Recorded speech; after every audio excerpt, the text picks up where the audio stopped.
Kaya inilagay sa pagiging senador ay para tulungan mo ang tao, gumawa ka ng batas, ayusin mo ang Pilipinas at aayusin mo ang lipunan. Pero kung ikaw haharap ka sa camera at magbibigay ka ng kasinungalingan, kabobohan at pagiging inutil na senador, sana wag mo ituloy.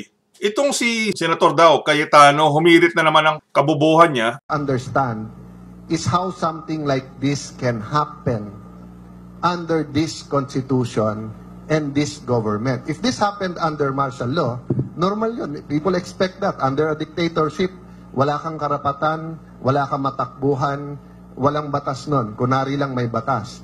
But in a democracy, despite the limitations of law enforcement, despite the limitations in fighting rebel groups, meron isang batas. Maraming salamat, Cayetano, at pinatunayan mo lang na talagang bobo ka sa kasaysayan. Ginagamit mo lang ang pagiging mo senador para sabihin tama ka kahit baluktot na yung utak mo. Isa-isahin natin ha, pagiging inutil mo. Mendiola Massacre, January 22, 1987. 13 magsasaka ang patay. Lupao Massacre, February 10, 1987. 17 civilians, 6 na matanda at 6 na kabataan ang napatay. Hacienda Luisita Massacre, November 2004. 12 magsasaka patay kasama 2 bata. Kaya yung pinagsasabi mo na walang nangyari sa 1987 Constitution under sa minamahal mong Panginoon na si Aquino at yung Constitution ninyo na pang-idiot Aquino followers, pinapatunayan mo lang sa kasaysayan ng Pilipinas, Cayetano, na isa kang bobong inutil na walang alam